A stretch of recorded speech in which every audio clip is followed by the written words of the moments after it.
Bienvenue sur Top Invest, la chaîne des top d'investissement. Ici, on parle essentiellement d'entreprises de qualité.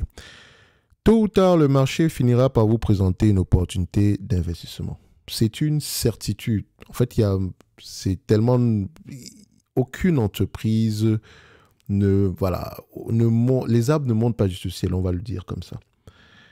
Une entreprise peut être extrêmement surévaluée aujourd'hui. Avec un tout petit peu de patience, vous pourrez obtenir un prix assez intéressant. Est-ce que c'est le cas d'MSCI? Je n'en sais rien du tout. Donc, c'est une compagnie, on l'a analysée il y a plusieurs années. Si vous tapez MSCI Top Invest, vous allez retrouver une vidéo, je pense qu'elle date de plus d'un an aujourd'hui, il me semble. Et je pense que sur cette vidéo-là, la conclusion était simple, le prix n'était pas assez intéressant pour nous, même si, voilà, grosso modo, on pouvait se dire que l'entreprise est juste correctement évaluée. Alors, il faut se dire que quand on veut analyser MSCI, je ne parle pas de... Je ne suis pas en train de parler ici de l'ETF, hein, mais c'est l'émetteur d'ETF ici. Okay? Donc, tous ceux qui émettent des ETF ici sous le sigle MSCI payent des commissions ou bien payent un abonnement ici à cette compagnie. Donc, j'aime bien cette compagnie-là. Du point de vue business model, 5 étoiles, elle mérite d'avoir une place dans n'importe quelle watchlist. En tant que... si cette compagnie vous intéresse, il faut regarder généralement l'évolution. Je parle de tête, hein, parce que les rapports financiers, je les ai survolés. Il faut regarder ici l'évolution. Il n'y a rien d'exceptionnel dans ces rapports financiers-là. Moi, je pense qu'au contraire, je pense qu'il y a une surréaction ici. Il faut regarder l'évolution des actifs sous gestion. Et quand vous regardez l'évolution des actifs sous gestion, regardez surtout tout ce qui concerne les inflows, donc les apports, et non juste l'évolution ici de la valeur globale des actifs, parce que l'appréciation des actifs, donc comme vous pouvez le voir, où est-ce qu'on va retrouver cette information-là? Où est-ce que ça se retrouve ici? Alors, donnez-moi juste un instant. Voilà, ici. Il faut vous dire que l'entreprise déjà est structurée. Il y a 3 parties dans ce business-là. 3 grosses parties. Il y a l'index, analytique, ESG. Order, c'est, voilà, on va se dire que c'est pas assez consistant. Ça ne veut pas dire qu'il n'y a pas d'impact si ce segment-ci diminue, il n'y aura pas d'impact sur le business global, mais la grosse partie ici de ce business, c'est surtout ces 2 éléments-ci. OK? Donc, quand si on le met ici en milliers, ça sera un peu plus facile. Donc, comme vous pouvez le voir ici, c'est près de 200 millions à ce niveau, au total, etc. Ça, c'est en termes d'operating margin, je pense bien. Donc, donnez-moi juste un instant. Est-ce que c'est ça? Attendez. Où est-ce que j'ai mis cette affaire-là? Alors, on va monter un tout petit peu plus loin. Voilà. Ici. Bref. C'est la partie index qui va premièrement m'intéresser. Je regarde l'évolution ici. C'est marge EBITDA. Hein. On sait que dans EBITDA, on peut mettre tout et n'importe quoi. Mais ça vous donne déjà une idée générale si à peu près on se maintient ou pas. Et ça, c'est correct. Ce que je vois ici me plaît bien. Ensuite, du point de vue marge, ça me plaît. Ensuite, tout ce qui concerne l'analytique, j'aime bien également cette partie-là. On a également une évolution. On aime ça. Non seulement en termes de croissance du revenu, OK, mais également ici en termes de maintien des marges. La partie ESG, légère pression, également une bonne croissance ici. Donc, ça reste assez intéressant. Enfin, sur la partie ici, Orders, Private Asset Segment, qui est en plein développement. Et vous allez peut-être remarquer ici que BlackRock a fait l'acquisition d'une entité dans ce segment d'activité-là. Okay, donc, c'est les placements, on va dire, alternatifs. Et vous allez pouvoir voir ici que ce sera un segment qui sera de plus en plus en demande dans le futur. Je ne dis pas que BlackRock et MSCI font la même chose. Hein. D'accord? Donc, on a une pression au niveau des marges ici, mais ça également, ça peut être temporaire parce que je pense que ce segment-ci est également en pleine croissance. Il y a de grandes chances ici que les marges augmentent à long terme. Donc, ce que je disais ici, c'est qu'il faut regarder l'évolution ici de la taille des actifs sous gestion, le taux de rétention. Le taux de rétention a été affecté ici par la fusion de 2 grandes banques, de 2 grandes entités suisses ici. Donc, vous pouvez déjà voir ici que c'est un risque potentiel. Quand vous allez lire les rapports financiers, si regardez les plus gros clients et posez-vous la question de savoir s'il y a une fusion, une consolidation de ce secteur d'activité, ça pourrait avoir un impact sur MSCI parce qu'on va avoir tendance à payer moins cher. Okay? Si on a des clients diversifiés, tant mieux pour nous parce qu'on a un pouvoir de négociation. Mais attention, MSCI est très bien positionné dans l'ensemble. D'accord? Je ne vais pas revenir sur l'augmentation des marges, etc. Je pense que vous savez le faire ici en passant directement par... vous pouvez passer par Coifin. Bon, quand je dis je ne vais pas le faire, mais finalement, je vais le faire quand même.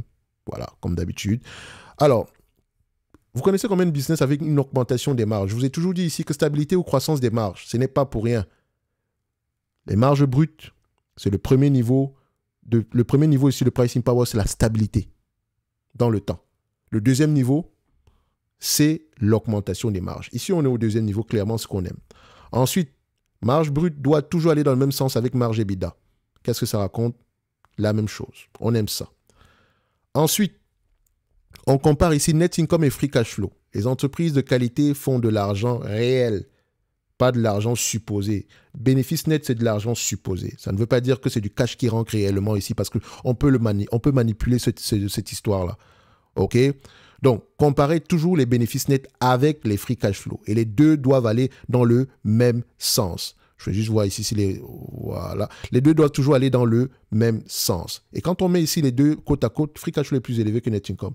Donc, on se rend compte ici que les free cash flow représentent la véritable rentabilité de ce business. Donc, quand on va l'analyser, on devrait prendre en considération les free cash flow. On a une croissance ici. Et la croissance est due à quoi? C'est une entreprise qui croît par acquisition et de manière organique. OK? Et vous allez poser la question de savoir ici que MSCI, d'accord, représente quel niveau de dépenses, en termes de dépenses auprès de ses différents clients, représente quel pourcentage? Si vous arrivez à répondre clairement à cette question, c'est une colle hein, parce que la réponse sera un tout petit peu difficile, vous allez pouvoir identifier si l'entreprise a le potentiel, a la possibilité de continuer à augmenter les prix. Ce qui est bizarre, c'est que dans ce secteur d'activité, ils ne font pas essentiellement la même chose avec Market Access, qui mérite également avoir une place dans n'importe quelle watchlist. C'est également ici, je pense même que cette compagnie pourrait se faire acheter même par MSCI. C'est possible, parce qu'elle a un business model assez intéressant. On peut également voir les entités comme LPA également dans ce secteur d'activité-là. LPA, donnez-moi juste un instant, LPA... Je pense LPL Financial, qui pourrait également être assez intéressant dans ce secteur d'activité-là. Mais si on revient sur MSCI, marge brute croissante, marge nette, marge EBITDA croissante, bénéfice net free cash flow croissant également, retour sur investissement des capitaux croissant également. Dette nette, ici, c'est une entreprise qui n'a pas une énorme dette en tant que tel. C'est une entité qui peut produire à peu près 1 milliard par an. On a à peu près aux alentours de 5 milliards de dette nette ici. Donc, presque rien. On peut repayer la dette nette ici avec les free cash flow. Et je pense même que ce n'est pas encore ajusté à ce niveau-ci parce qu'au niveau ici, voilà, je pense qu'il le mentionne quelque part ici. Je pense que la dette a dû diminuer quelque part ici. Je pense qu'on va retrouver l'information. Où est-ce que c'est? Bref, ça va se retrouver à ce niveau-ci. Alors, du point de vue évaluation, qu'est-ce que ça va donner? Comme je l'ai dit, c'est une entreprise qui mérite d'avoir une place dans n'importe quelle watchlist. Du point de vue évaluation, dites-vous que je ne paye pas plus de 25 fois les bénéfices, qu'importe l'entreprise. Parce que tôt ou tard, une entité qu'on paye aujourd'hui à 40 fois les bénéfices, et tout simplement, ça veut dire que dans le multiple de valorisation ici, ça inclut déjà une certaine croissance, soit des revenus, d'accord, soit des marges, par anticipation. Donc, vaut mieux se mettre déjà en état stationnaire. En période de maturité, ce business, il y a de grandes chances qu'elle se négocie à entre 20 et 25 fois les bénéfices. Si elle garde ne serait-ce qu'une petite croissance au niveau de l'inflation moyenne ici, elle peut mériter un 25 fois les bénéfices, vu son business model. OK? Donc, je paye déjà 25 fois aujourd'hui. Je ne vais pas payer 40 fois les bénéfices. Ce n'est pas parce qu'une entreprise a tendance à se négocier à 40 fois les bénéfices en moyenne sur les 5 dernières années que vous devez prendre dans vos évaluations ici 40 fois les bénéfices. Non, on ne fait pas ça. 40 fois les bénéfices, ça sous-entend que je demande ici 2,5% de rendement. 25 fois les bénéfices, ça veut dire que je demande ici 4% de rendement. Et par rendement, je ne parle pas de dividende. Nous, le dividende, on en parle après. D'accord? Le dividende, tant que les free cash flows sont élevés, le dividende prendra soin de lui-même. Si on a un rendement des free cash flows de 10% et qu'on a un dividende ici inférieur aux alentours de 1%, on sait qu'il y a un potentiel d'augmentation de ce dividende-là. Donc, pour cette entreprise, par exemple, et je le prends ici avec les estimations ici attendues. C'est un business prévisible, oui ou non? Oui, en termes de free cash flow, les analystes ont tendance à faire de bonnes prévisions ici. Quoique ici également, vous pouvez prendre les bénéfices nets à ajuster qui seront également un très bon proxy pour les free cash flow. OK? Vous voyez ici, 100% du temps, ils ont raison. OK? Donc ça, c'est également l'équivalent ici des net income ajustés. On va le dire comme ça. So, nous avons une entité ici. On me demande de payer en date d'aujourd'hui. Enfin, je vais le prendre au prix actuel, hein. Parce qu'ici, c'est toujours 24 heures de retard. Donc, le prix actuel, c'est à peu près 442 $. On me demande de payer à peu près 20 $, j'arrondis. L'action, un business qui pourrait me rapporter 400 42 dollars par an à partir de 2026. Ça soit un rendement de 4,5%. Et au-delà de 2026, la question qu'on doit se poser, c'est est-ce que l'entreprise a la capacité d'augmenter ses marges? C'est possible. Ça ne veut pas dire c'est possible. Qu'est-ce que le management mentionne par rapport à ça? Quelle est leur stratégie?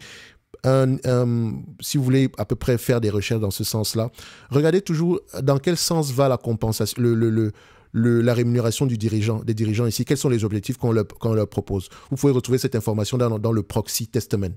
D'accord? Si vous cliquez dans Investor Relations, vous allez à peu près... où est-ce que c'est? Vous allez à peu près ici, Financial Information, SEC Filing, j'aime bien. Ou bien, soit vous allez dans le Annual and Proxy, OK, ici, et vous cliquez sur cet élément-ci. Allez-y regarder au niveau de la compensation, au niveau du salaire variable ici, OK, quel pourcentage du salaire est à taux, quel pourcentage le salaire ici est à taux variable, on va le dire comme ça, et en variable, on va le dire comme ça, et assujetti aux variables. Les variables ici, ça dépend. Vous devez atteindre certains objectifs pour qu'une partie de ce salaire-là vous soit allouée. Vous pouvez également regarder ici, est-ce que le PDG a l'obligation de détenir des actions? Ici, c'est 12 fois le salaire de base. Est-ce que c'est le cas présentement? Il dépasse largement ces 12 fois-là. Je pense que ce PDG-ci est milliardaire, juste avec les actions qu'il a pu racheter. Je pense qu'il est là depuis plusieurs années. Regardez également son âge. Quand vous commencez à vous rapprocher de 65 ans et plus, l'âge de la retraite est là. Et posez-vous la question, qui va le remplacer? Très souvent, c'est le COO qui va le remplacer. Chief Operating Officer, c'est un terme ici pour dire que c'est l'adjoint du PDG. On va le dire comme ça. Donc, c'est celui à qui on apprend à faire le travail dès aujourd'hui. Le PDG lui délègue de plus en plus de responsabilités. Donc, quand il y aura un remplacement, c'est celui qu'on est en train de former aujourd'hui. OK? Vous pouvez également voir son comportement par rapport à la détention de ces actions-là. Parce que ça devient de plus en plus, important d'avoir un PDG qui achète ses propres actions. Non pas uniquement qui reçoit des options, mais je dis qui achète ses propres actions. OK? Avec son salaire. Donc, ici, de ce côté-là, c'est correct. Mais ce que je voulais plutôt mentionner, c'est quels sont les objectifs de MSCI à long terme. Et vous allez pouvoir voir, je vais le laisser ici pour une autre vidéo, mais vous allez pouvoir voir ici qu'ils ont des objectifs plus élevés que ça. Et on peut même espérer une augmentation des marges. Et donc, je pense que les marges n'ont pas fini d'augmenter ici. OK? Toujours accouplé également avec les conférences calls, etc. Donc, pour MSCI, il y a de grandes chances que les marges continuent à augmenter. Aujourd'hui, par anticipation, si je dois le payer à 25 fois les bénéfices, je ne veux pas que l'entreprise, je veux l'avoir aux alentours de 372 $ l'action. Mais soyons réalistes, il y a toujours un tout petit peu d'anticipation inclus dans le prix. OK? Donc aujourd'hui, si j'ajoute un tout petit peu, disons 2 ans à 3 ans ici, c'est assez prévisible. On va le dire comme ça, surtout que les analystes sur une période de 2 ans ont tendance à faire de bonnes prévisions ici. Comme on peut le voir, on veut des business prévisibles. OK? Sur 2 ans, ça ressemble à ceci. Vous connaissez combien d'entreprises ressemblent à ça? Par exemple, si je vous mets ici du Alstom, d'accord? Toujours à peu près avec le même type de data. La prévisibilité, vous allez voir ici, Alstom, c'est pas la même chanson. Sur les 10 dernières années, on a eu raison quoi? 5 fois. Et encore, la dernière fois qu'on a fait de bonnes prévisions ici, c'était en 2020. OK? Donc, MSCI, sur les 10 dernières années, 10 sur 10. D'accord? 10 sur 10. Donc, quand on va creuser au niveau du... Enfin, quand on va creuser au niveau du business model en lui-même, on doit se poser la question également sur la partie index. Est-ce que l'investissement passif a de l'avenir? Bien sûr. Et je vais vous mentionner ici une chose. Pour ceux qui aiment Amundi tire la plus grosse partie de ses revenus. Les revenus d'Amundi sont issus de quoi? La plus grosse partie sont les frais facturés sur les ETF, n'est-ce pas? Et ces frais-là sont très élevés par rapport à ce que les concurrents peuvent offrir. Donc la concurrence ici est par on a une concurrence ici par les prix. Et vous avez vu dernièrement, c'était comme une annonce, comme si c'était exceptionnel, le fait que BlackRock rentre sur le marché français avec je pense une proposition ici pour un ETF éligible au PEA avec des taux moins élevés, avec ouais, c'est ça, avec des frais moins élevés. C'était exceptionnel. Non, c'est pas exceptionnel, c'est normal. Et le prix, je pourrais même dire que le prix, ça pourrait même continuer à baisser. Parce que la concurrence ici, c'est au niveau des frais. Et si Amundi n'a pas les reins solides, soit elle va consolider ce secteur d'activité-là en Europe, soit elle va se faire acheter. D'accord? Et je pense que j'ai déjà partagé également une autre analyse sur le segment ici des asset managers comment est-ce que ça se comporte en date d'aujourd'hui. Et vous allez pouvoir remarquer que ce secteur-là, il y aura beaucoup de consolidation. J'ai fait une note d'analyse sur T. Rowe Price. Je vais vous mentionner ici que T. Rowe Price pourrait se faire acheter. Surtout les entités qui ont des 1 trillion sur actifs sous gestion ici. Surtout que T. Rowe Price ici, c'est un fonds actif. D'accord? Donc, je pense qu'on les appelle ici c'est pas des ETF. Mais voilà, le mot va me revenir un jour, le thème va me revenir un jour. Mais il y a beaucoup de fusions-acquisitions dans ce secteur d'activité-là. Et c'est tant mieux, enfin, dans une certaine mesure, ça peut créer un risque pour MSCI. Si on a de moins en moins de gros clients. Si on a de plus en plus de gros clients. OK? Donc, faites attention à ce niveau-là. Donc, pour revenir ici à l'évaluation, OK, à 25 fois les bénéfices, ça sera $486 l'action. $486 l'action. Je laisse même la dette nette.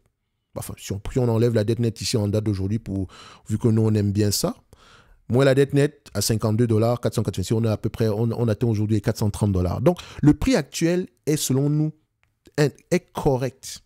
Donc, si on l'achète aujourd'hui, certes, ça prend en considération une certaine croissance. OK? Mais maintenant, au-delà de 2026, est-ce qu'on pourrait s'attendre à ce que la croissance continue? Oui. Regardez le taux de pénétration des ETF. Je pense qu'on a encore assez de marge de manœuvre. Le segment analytique également se comporte bien. Et le segment ESG qui a de plus en plus le vent en poupe. Donc moi, aujourd'hui, ça ne me dérangerait pas d'acheter du MSCI au prix actuel. Mais attention, au niveau de la location du capital, je n'irai pas mettre une grosse partie de mon portefeuille parce qu'on s'entend que pour moi, le deal, le véritable deal, d'accord, ça sera aux alentours ici. Si on vient nous chercher ici aux alentours des 372, pourquoi pas? OK? Soit 25 fois les bénéfices attendus en 2024. OK? Et si le marché va plus bas que ça, tant mieux pour nous. Donc, c'est vous qui choisissez quel prix vous voulez payer. D'accord? Vous choisissez le prix que vous voulez payer. On ne vous force pas à payer un prix particulier. OK? Que vous ayez payé $500 ou $550, je pense que vous n'avez pas surpayé pour du MSCI. Mais ce n'est pas non plus un deal aujourd'hui par rapport aux 440 qui sont proposés. Et je continue à penser que 440, c'est déjà bien.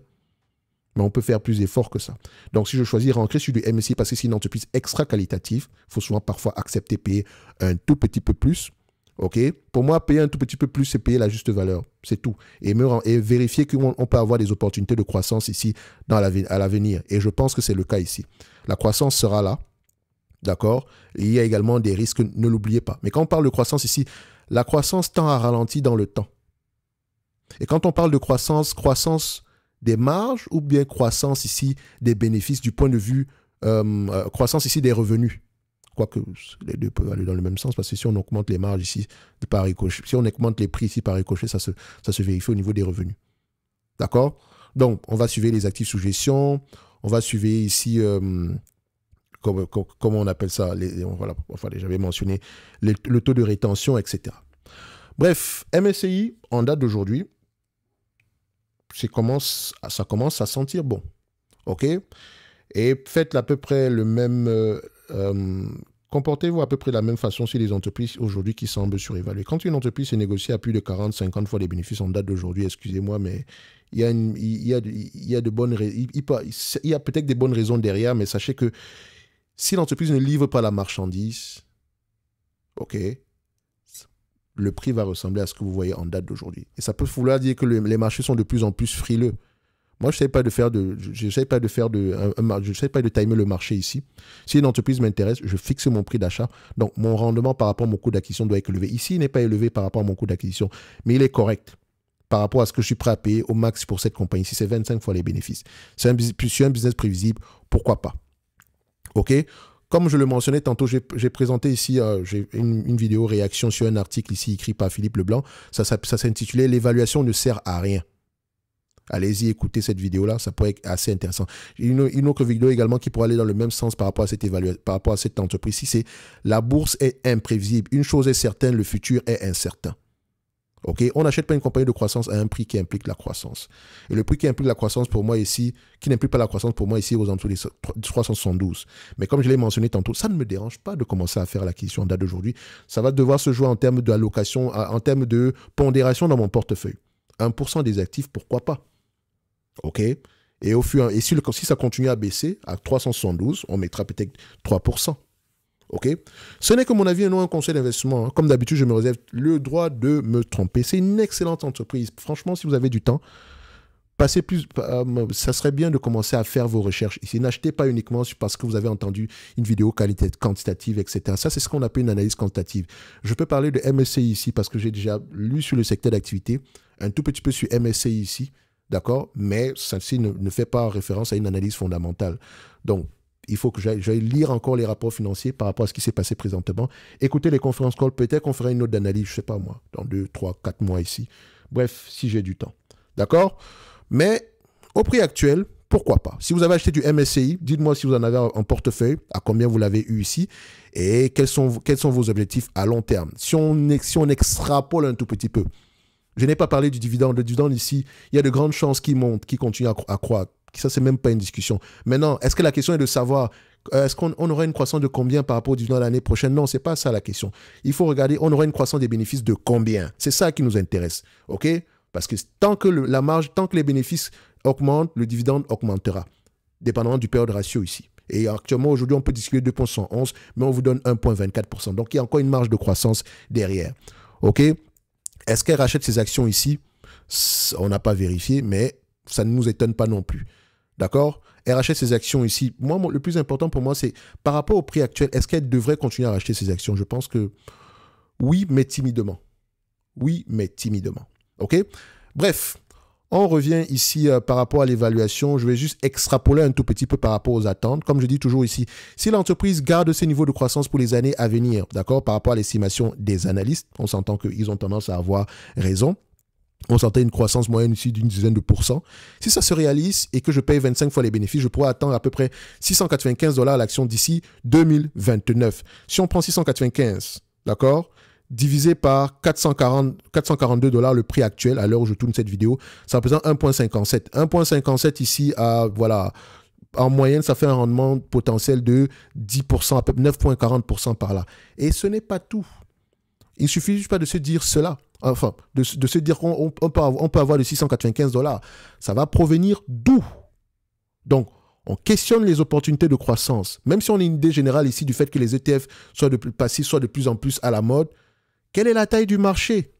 Quels sont les risques actuellement? OK? Les chiffres, c'est bien, mais un chiffre ici peut vouloir dire plusieurs choses. Un chiffre ici, par exemple, voilà, c'est pas parce qu'une entreprise se négocie à 25 fois les bénéfices que ça sera forcément surévalué ou bien sous-évalué. Vous voyez ce que je veux dire? Ça peut vouloir dire une chose et son contraire. Et il faut toujours avoir des éléments qualitatifs pour soutenir ce narratif-là. OK? Investir, c'est à la fois un art et une science. C'est plus un art qu'une science, moi je pense. OK? On peut vous donner la même entreprise, vous n'aurez jamais le même avis. Et ça demande du travail, les amis. Pourquoi je fais 23 minutes sur une vidéo sur MSCI, une vidéo que je considère comme étant quantitative? Bref, on se donne rendez-vous sur la prochaine vidéo. Bye!